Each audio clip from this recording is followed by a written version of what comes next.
Les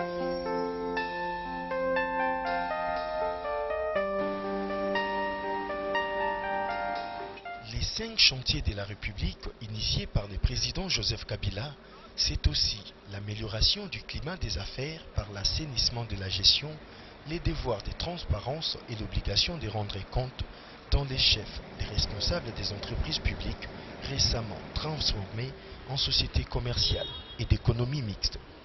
C'est l'essence de la communication que la ministre du portefeuille Jeannine Mabunda a adressée aux membres des comités de gestion des sociétés commerciales et d'économie mixte de la République démocratique du Congo.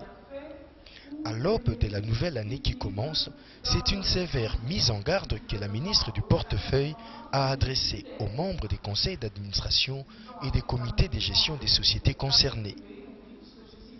Jeannine Mabunda a stigmatisé cette attitude à la fois étrange et active de quelques-uns parmi eux qui s'activent à opposer les membres du gouvernement de la République entre eux en obtenant des décisions sur mesure qui ne respectaient pas les cadres légaux, à poser des actes répréhensibles tels que la tribalisation, la politisation des entreprises sous leur gestion, quelquefois la signature des contrats sans l'aval de l'État propriétaire ou des organes internes, la passation des marchés de gré à gré et l'instrumentalisation des syndicats pour s'opposer à la politique et aux décisions de l'État actionnaire.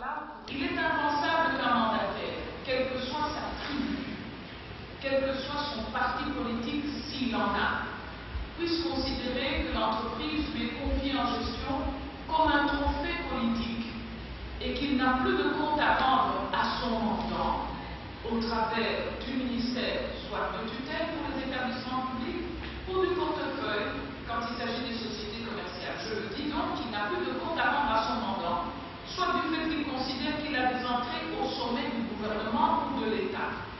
J'observe certains mandataires demander à tout moment des audiences à la présidence de la République, à la primature.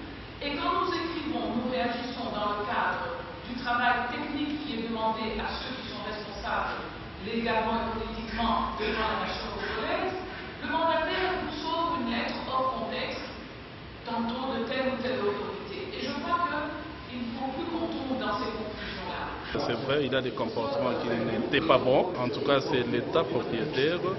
Les mandataires ne peuvent agir que dans le cadre de ce que l'État a prévu. À ce stade, où les entreprises hier du portefeuille de l'État ont été transformées en sociétés commerciales ou nouvellement transformées, il y a eu ces recadrages, je crois, du comportement des mandataires. Je crois que c'est ça le message que nous avons retenu de son Excellence Madame la ministre de portefeuille, de manière à donner de nouvelles orientations pour que le mandataire ne puisse pas abuser du pouvoir actuel qu'ils ont dans la gestion des entreprises publiques et ne pas afficher des actes ou de comportements un peu déviationnistes, mais plutôt se conformer aux règles et aux lois de la République. À essayer de recadrer des choses pour voir comment nous devons fonctionner, comment nous devons travailler. Il y a l'aspect des responsabilités. Hier, en fait, dans des entreprises, il y a les ADG, les ADGA qui sont en train de travailler. Et qu'il y a certaines décisions qu'on est en train de prendre sans pour autant se référer au conseil d'administration. Maintenant, on vient de nous montrer que c'est les conseils d'administration qui doivent prendre des décisions en ce qui concerne l'entreprise. Nous allons nous conformer pour qu'on puisse travailler et voir en fait qu'on puisse obtenir les résultats pour l'intérêt de la nation. C'est tout ce que nous avons comme mission et nous avons compris que nous devons nous amender pour pouvoir travailler comme il faut. Conséquence de cette mise en garde, la ministre du portefeuille a retiré les mandats des 2 responsables de la Société nationale de loterie Sonal, en l'occurrence Claude Machala et Willy Makiachi, respectivement président du conseil d'administration et administrateur, directeur général de cette société de loterie. Je salue l'action et les propos que la ministre du portefeuille a tenus en ce jour.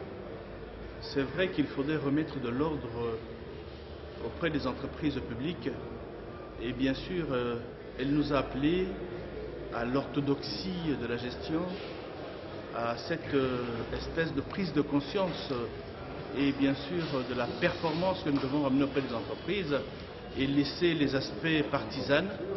Nous saluons, nous applaudissons de demain. Cela rencontre effectivement les préoccupations du président de la République qui voudrait que nos entreprises soient performantes dans l'esprit de privilégier l'intérêt national. Thank you.